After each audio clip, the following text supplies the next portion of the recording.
అందరికీ నమస్కారం. అమ్మవారి ఆలయంలో వరుసగా అపశృతులు జరుగుతున్నాయి. ఈవో గారికి ప్రచారం మీద ఉన్నటువంటి శ్రద్ధ ఆలయ పవిత్రతని కాపాడడం మీద లేకపోయిందని మిమ్మల్ని సూటిగా ప్రశ్నిస్తా ఉన్నాం. అసలు ఆలయంలో వైదిక కమిటీ ఏం చేస్తా ఉంది? అదేవిధంగా సెక్యూరిటీ విభాగం ఏం చేస్తా ఉంది? సెక్యూరిటీని మీరు గాలికి వదిలేశారని కూడా మిమ్మల్ని సూటిగా ప్రశ్నిస్తా ఉన్నాం.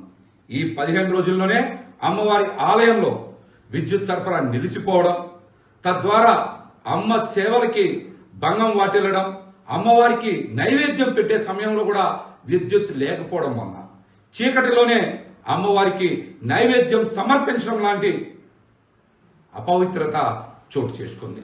అదేవిధంగా అమ్మవారి ఆలయంలోనే అన్న ప్రసాదం కాంట్రాక్ట్ లో పనిచేసేటువంటి ఉద్యోగస్తులకు రోజువారీ వేతనాలు సరిగ్గా చెల్లించడం లేదని, తక్కువగా చెల్లిస్తున్నారని అమ్మవారి ఆలయంలోనే వాళ్ళు నిరసన చేసినటువంటి మాట వాస్తవం.